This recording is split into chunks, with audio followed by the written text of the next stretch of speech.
Hindi mo siguro namamalayan, pero habang pinapanood mo ito, may isang masakit na katotohanan na ayaw mong aminin.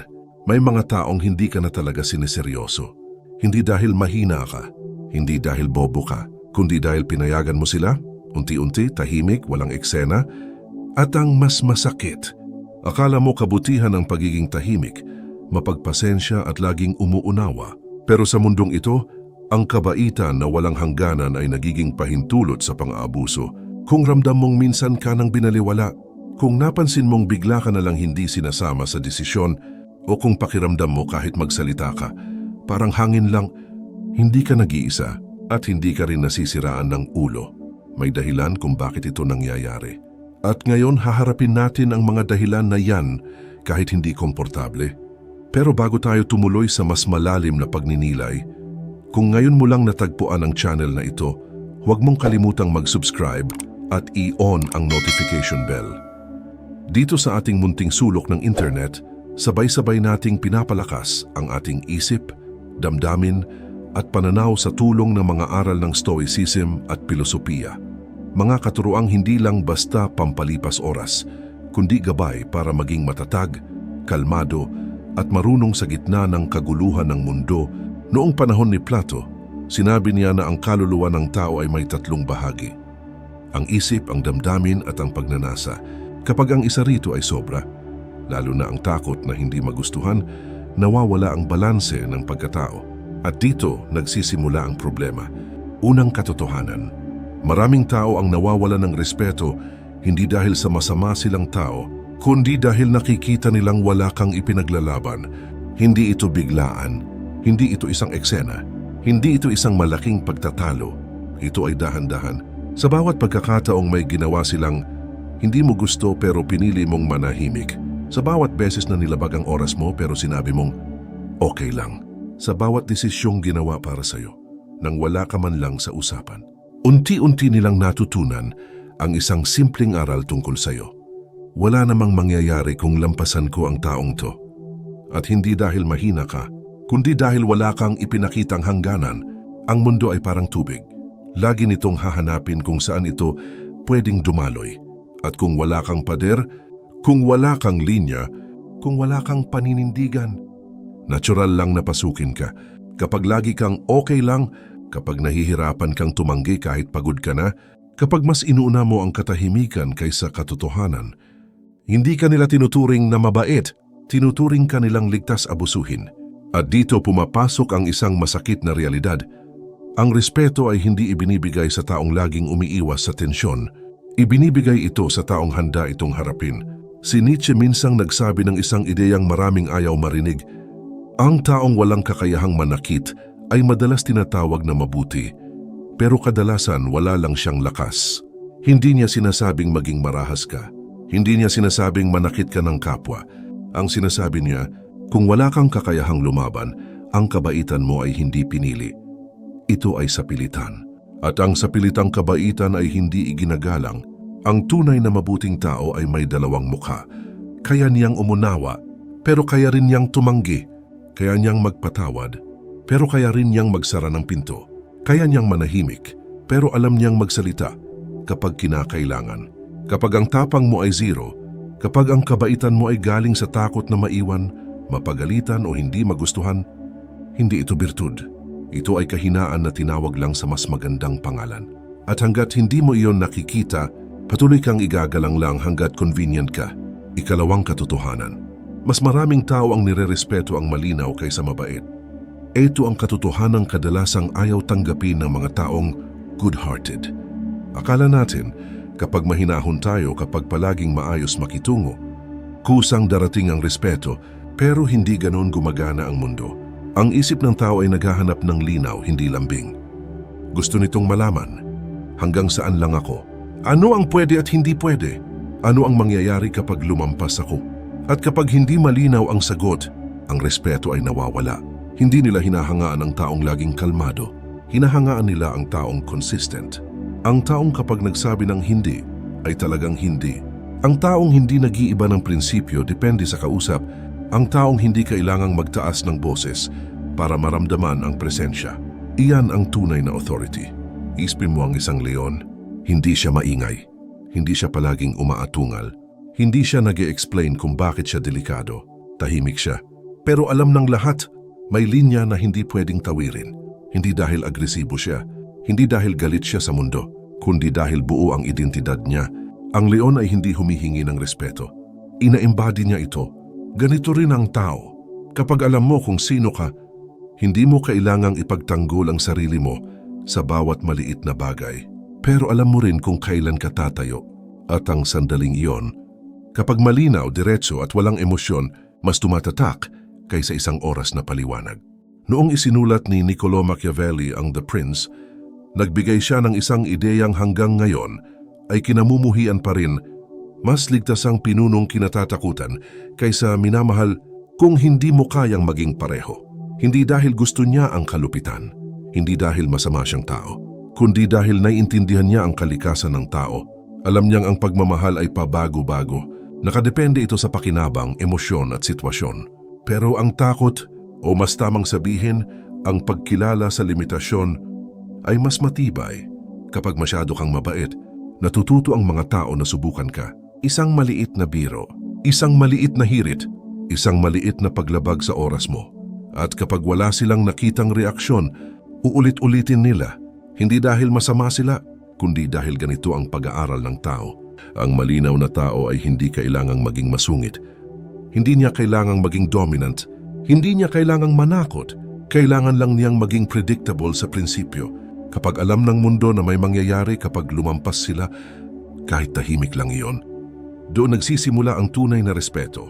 At doon mo mararamdaman ang isang kakaibang katahimikan. Hindi katahimikang galing sa pag-iwas, kundi katahimikang galing sa pagiging buo. Ikatlong katotohanan, ang sobrang paliwanag ay senyales ng kawalan ng kapangyarihan. Hindi ito halata sa simula. Sa unang tingin, mukha lang itong pagiging magalang. Mukha lang itong pagiging considerate. Mukha lang itong pagiging maayos kausap. Pero sa ilalim nito, may mas malalim na mensahe na ipinapadala mo kahit hindi mo sinasadya. Kapag pakiramdam mo, kailangan mong ipaliwanag ang bawat desisyon mo. Kapag hindi ka makatanggi ng walang mahabang paliwanag, kapag palagi kang nagsasabi ng sorry kahit wala kang kasalanan, kapag iniisip mo, baka magalit sila, baka ma-misunderstand ako. Unti-unti mong sinasabi sa mundo, kailangan ko ng permiso para maging ako. At kapag nakita iyon ng mga tao, kahit subconsciously, may isang bagay silang natututunan tungkol sa'yo. Pwede ko pa siyang itulak. Ang paliwanag ay nagiging problema kapag hindi na ito para maglinaw, kundi para humingi ng validation. Hindi mo na sinasabi kung ano ang desisyon mo. Ipinapakiusap mo na sana tanggapin nila ito. At sa sandaling iyon, ang autoridad ay lumilipat mula sa iyo papunta sa kanila. Si Epictetus, isang dating alipin na naging isa sa pinakamatibay na Stoic thinkers, ay naniniwala sa isang simpleng prinsipyo. Hindi mo kontrolado ang opinyon ng iba, pero kontrolado mo kung paano ka tatayo sa harap nila.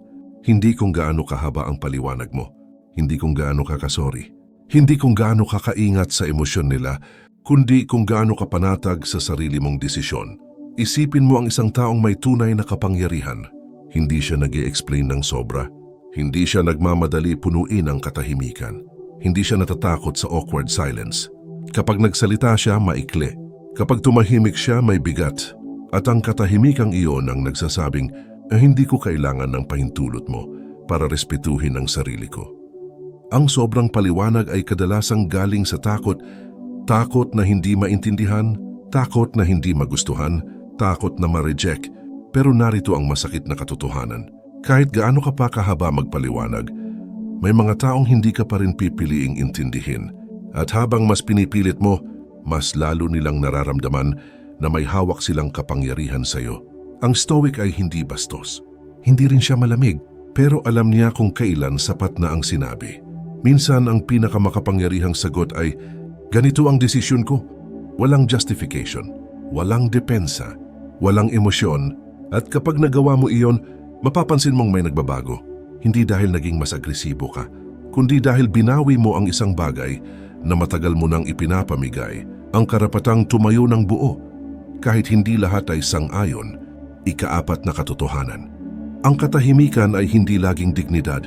Minsan ito ay takot na nagkunwaring kapayapaan. Marami ang ipinagmamalaki ang pagiging tahimik. Akala nila ito ay senyales ng maturity. Akala nila ito ay katalinuhan. Akala nila ito ay control. Pero may dalawang uri ng katahimikan at magkamukha sila sa labas. May katahimikan na galing sa lakas at may katahimikan na galing sa takot na may mawala. Ang una ay panatag, ang ikalawa ay kinakabahan. Tanungin mo ang sarili mo nang walang pagsisinungaling. Tahimik ka ba dahil wala ka talagang kailangang patunayan? O tahimik ka dahil natatakot kang masira ang imahe mo? Dahil baka magalit sila? Dahil baka iwan ka? Dahil baka hindi ka natanggapin? Kapag ang katahimikan mo ay may kasamang kaba sa dibdib, kapag bawat salitang hindi mo sinabi ay bumibigat sa loob mo, kapag uuwi ka at doon mo lang naiisip ang mga dapat mong sinabi, hindi iyon dignidad. Iyon ay takot na kinain ng mahabang panahon. Maraming tao ang natutong manahimik, hindi dahil malakas sila, kundi dahil minsan silang nagsalita at may nawala. Isang kaibigan, isang oportunidad, isang relasyon, isang approval. At mula noon may nabuo silang paniniwala. Mas ligtas ang manahimik, pero ang hindi nila napansin habang pinipili nilang manahimik, unti-unti rin nilang pinapatay ang sarili nilang boses. Si Dietrich Bonhoeffer, isang pilosopo at teologong tumindig laban sa Nazi regime, ay hindi nanahimik kahit alam niyang may kapalit iyon. Alam niyang ang pagsasalita ay delikado. Alam niyang ang paninindigan ay may presyo. Pero sinabi pa rin niya, ang katahimikan sa harap ng kasamaan ay kasamaan din. Hindi dahil gusto niyang makipaglaban, kundi dahil alam niyang may mga sandali na ang hindi pagsasalita ay pakikipagsabwatan. Hindi lahat ng laban ay sigawan. Hindi lahat ng pagtindig ay marahas. Hindi lahat ng tapang ay maingay. Pero may mga sandali na ang pananahimik mo ay nagiging mensahe. Pwede mo akong lampasan. Okay lang ito. Wala akong gagawin. At kapag paulit-ulit mong ipinadala ang mensaheng iyon, matututunan ito ng mundo. Ang Stoic ay hindi palaban, pero hindi rin siya duwag. Marunong siyang manahimik kapag walang saysay ang ingay, pero marunong din siyang magsalita kapag ang katahimikan ay nagiging pagtataksil sa sarili. At yan ang pagkakaiba. Hindi tanong kung kailan ka tatahimik. Ang mas mahalagang tanong ay, kaya mo bang magsalita kapag kailangan kahit may mawawala? Dahil minsan, ang tunay na dignidad ay hindi ang pagiging tahimik, kundi ang pagtayo kahit nanginginig ang boses. Ikalimang katotohanan. Ang respeto ay hindi hinihingi. Ito ay pinoprotektahan. Isa ito sa pinakamahirap tanggapin, lalo na kung lumaki kang tinuruan na maging mabait, magpakumbaba, at umiwas sa gulo. Dahil ang paghingi ng respeto ay parang pagmamakaawa sa mundo na tratuhin ka ng tama. Harang mundo, sa totoo lang, hindi gumagana sa awa. Hindi mo pwedeng pilitin ang isang tao na igalang ka sa pamamagitan ng paliwanag. Hindi mo pwedeng kumbinsihin ang isang tao na huwag kang bastusin sa pamamagitan ng pagiging mas mabait. At hindi mo rin mapipigilan ang pang-aabuso sa pamamagitan ng pagiging mas tahimik. Ang tanging wika na naiintindihan ng mundo ay ito. Ano ang mangyayari kapag lumampas sila?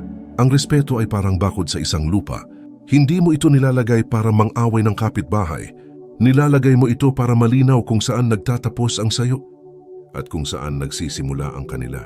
Kapag wala kang bakod, hindi masama ang kapitbahay. Natural lang na lampasan nila ang lupa mo. Ito ang pagkakamali ng marami. Iniisip nila na ang pagprotekta sa sarili ay agresyon. Hindi. Ang galit ay emosyon. Ang drama ay kahinaan. Pero ang konsistensya, iyan ang tunay na kapangyarihan. Kapag sinabi mong hindi at binawi mo iyon kinabukasan, tinuruan mo silang hindi seryoso ang mga salita mo. Kapag sinabi mong may hangganan, pero walang nangyari nang nilabag iyon, tinuruan mo silang pwede ka palang subukan. Ang Stoics ay naniniwala sa isang simpleng prinsipyo. Ang karakter ay nabubuo sa inuulit-ulit na aksyon, hindi sa isang beses na tapang, hindi sa isang matapang na speech, kundi sa maliliit na desisyong hindi mo binabawi. Kapag sinabi mong hanggang dito lang, hanggang doon lang, kahit awkward, kahit may magtampo, kahit may mawala. Dahil kapag hindi mo pinrotektahan ang sarili mo, wala ring gagawa noon para sa'yo. At pansinin mo ito, hindi mo kailangang magtaas ng boses para ipagtanggol ang hangganan mo. Sa katunayan, kapag mahinahon ka habang nagpapatupad ng consequence, mas lalo itong tumitindi. Tahimik, diretso, Walang paliwanag, isang hindi ako okay doon. Isang hindi na ako sasali. Isang hindi ito ubra. Tapos na. Maraming tao ang matatakot gawin ito dahil may mawawala. Oo, may mawawala talaga. May mga taong mawawala dahil wala silang respeto sa'yo mula pa noong una. At iyan ang masakit na bahagi. Ang respeto mo sa sarili ang susubok kung sino ang karapat-dapat manatili. Kapag pinrotektahan mo ang hangganan mo, may dalawang klase ng tao ang lilitaw. Ang una, magagalit dahil nasanay silang walang limitasyon sa'yo. Ang ikalawa, tatahimik dahil ngayon lang nila nakita na may bigat pala ang presensya mo. At doon mo mauunawaan ang isang mahalagang stoic truth. Hindi lahat ng umaalis ay pagkawala. Ang iba, ebidensya lang na tama ang ginawa mo. Ang respeto ay hindi mo hinahabol. Hindi mo hinihingi. Hindi mo ipinapaliwanag. Pinoprotektahan mo ito kahit mag-isa ka muna. Ika-anim na katotohanan. Ang pagiging nice ay ibang-iba sa pagiging respetado. Magkamukha sila sa simula. Pareho silang mahinahon. Pareho silang hindi palaaway. Pareho silang mukhang mabuting tao. Pero sa ilalim, magkaiba ang pinanggagalingan. Ang nice ay gustong magustuhan. Ang respetado ay gustong maging tapat sa sarili. Kahit hindi siya gusto. At dito nagsisimula ang takot. Ang nice na tao ay madalas may tahimik na panalangin sa isip. Sana wag silang magalit. Sana okay pa rin sila sa akin. Sana tanggap pa rin ako. Kaya nag-a-adjust siya. Kaya lumulunok siya ng sama ng loob. Kaya niya binabago ang tono, prinsipyo at desisyon. Depende kung sino ang kaharap. Sa panlabas mukhang kabaitan. Sa loob takot ito na mabunyag, maiwan o hindi piliin. Ang respetadong tao, iba ang galaw. Hindi siya naghahanap ng gulo. Pero hindi rin siya tatakbo palayo sa tensyon. Kapag may hindi tama, ramdam mo. Kapag may linya, malinaw. Kapag may desisyon, hindi pa bago-bago. Hindi dahil matigas siya, kundi dahil may ugat ang pagkatao niya.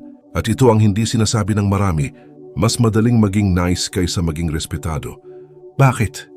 Dahil ang pagiging nice ay mura. Bayad ito ng pagsangayon, katahimikan, pagkompromiso sa sarili.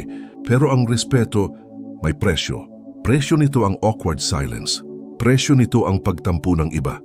Presyo nito ang pagkawala ng ilang relasyon. At karamihan ay hindi handang magbayad. Mas masakit sa kanila ang mawala ng ilusyon na mahal ako ng lahat kaysa harapin ang katotohanan na hindi ka pwedeng respetuhin ng lahat. Kaya pinipili nilang maging likable kahit unti-unting nawawala ang bigat ng presensya nila. Ito ang tahimik na trade-off na hindi napapansin. Habang mas dinadagdagan mo ang pagiging nice, mas binabawasan mo ang sarili mong autoridad. Si Aristotle minsang nagsabi na ang virtue ay nasa gitna sa pagitan ng sobra at kulang. Ang sobra sa kabaitan ay hindi na virtue, ito ay self-betrayal. At ang taong paulit-ulit na tinatraidor ang sarili, kahit hindi sinasadya, ay mahirap igalang dahil hindi niya iginagalang ang sarili niya. Kapag pinili mong maging respetado, may mga taong biglang magsasabing, nagbago ka. Hindi dahil naging masama ka, kundi dahil hindi ka na nila kayang kontrolin. May mga magsasabing ang cold mo na. Ang totoo, hindi ka malamig, hindi ka na lang accessible sa lahat. At ito ang huling suntok ng katotohanan. Ang mga taong tunay na mahalaga sa buhay mo ay hindi mawawala kapag tumigil ka sa pagiging nice. Sila ang unang makakaramdam ng ginhawa dahil sa wakas malinaw ka na. At ang mga umaalis, sila ang patunay na ang relasyon ninyo ay nakatayo lang sa convenience, hindi sa respeto. Hindi mo kailangang piliin kung magiging mabait ka o matigas. Ang tunay na pagpipilian ay ito. Mabubuhay ka ba para magustuhan o mabubuhay ka para igalang ang sarili mo? Ikapitong katotohanan. Kung paulit-ulit kang binabastos, hindi lang sila ang may kasalanan. May bahagi ka rin doon. Hindi dahil mahina ka, hindi dahil tanga ka, hindi dahil deserve mo, kundi dahil may pattern kang hindi mo pinuputol. At habang hindi mo ito pinuputol, patuloy itong uulit.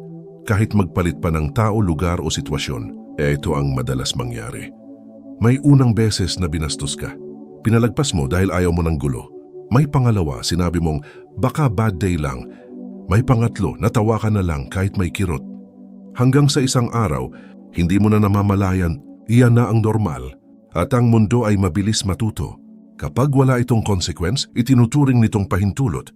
Ito ang masakit na bahagi. Hindi ka inaabuso dahil masama ang mundo. Inaabuso ka dahil may nakikita silang pwede. Hindi sa salita, hindi sa itsura, kundi sa kilos mo pagkatapos kang lampasan. Kapag walang nagbago, iniisip ng tao, okay lang pala.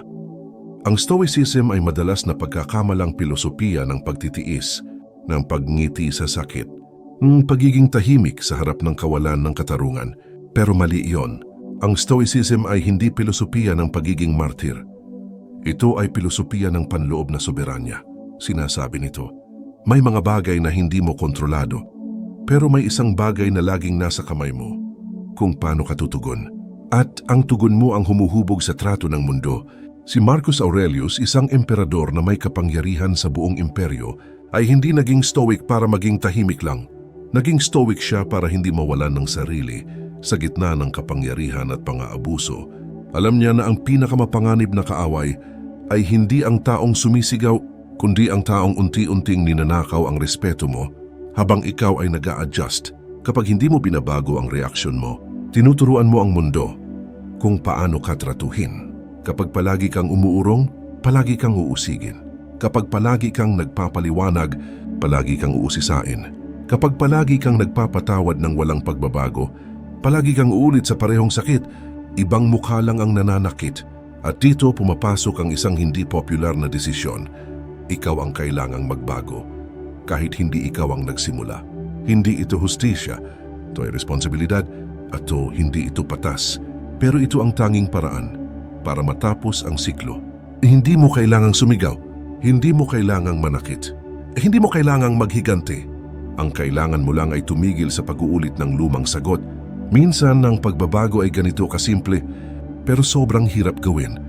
Hindi ka na available, hindi ka na nagpapaliwanag, hindi ka na nagbibigay ng second chance ng walang kondisyon. At kapag tinanong ka kung bakit, hindi ka na nagbibigay ng mahabang kwento. Tumayo, tahimik, hindi galit. Hindi emosyonal, hindi defensive. At kapag ginawa mo yon, may mga taong alis. May mga taong magagalit dahil nasanay silang may access sa'yo. May mga taong magsasabing nagbago ka na. At tama sila. Nagbago ka dahil hindi ka na pumapayag. At doon mo mararamdaman ang isang kakaibang lungkot. Dahil may mga relasyon palang nakatayo lang habang ikaw ay nagpapakumbaba. Pero kasabay ng lungkot na iyon, may darating na katahimikang mas malalim. Katahimikang hindi galing sa pag-iwas, kundi sa pagbawi ng sarili. At doon mo mauunawaan ang huling aral ng Stoicism. Hindi mo kailangang patunayan ang halaga mo. Hindi mo kailangang ipaglaban ito sa bawat tao. Kailangan mo lang itigil ang pamumuhay na parang wala ka nito. At minsan, ang pinaka-stoic na bagay na magagawa mo ay ang hindi na magpaliwanag at hayaan ang katahimikan mong may bigat ang magdesisyon kung sino ang mananatili at sino ang kusang mawawala. Kung umabot ka hanggang dito, malamang may isang bahagi ng video na tumama ng masyadong malapit sa'yo. Hindi dahil may mali sa'yo, kundi dahil may mga katotohanang matagal mo nang iniiwasan. Ang Stoicism ay hindi tungkol sa pagiging malamig. Hindi rin ito tungkol sa pagtitiis ng lahat ng sakit. Ito ay tungkol sa pagpili. Kung alin ang pahihintulutan mong manatili sa buhay mo. Hindi mo kontrolado kung sino ang lalampas sa hangganan mo. Pero kontrolado mo kung hanggang saan mo sila hahayaan. At ngayon, may tahimik kang desisyon na kailangang gawin. Hindi bukas. Hindi kapag handa ka na. Ngayon, pipiliin mo bang manatiling mabait kahit unti-unti kang nauubos? O pipiliin mong igalang ang sarili mo? Kahit may mga taong hindi nababalik, tandaan mo ito. Hindi lahat ng umaalis ay pagkawala. Ang iba, ebidensya lang na nagising ka na.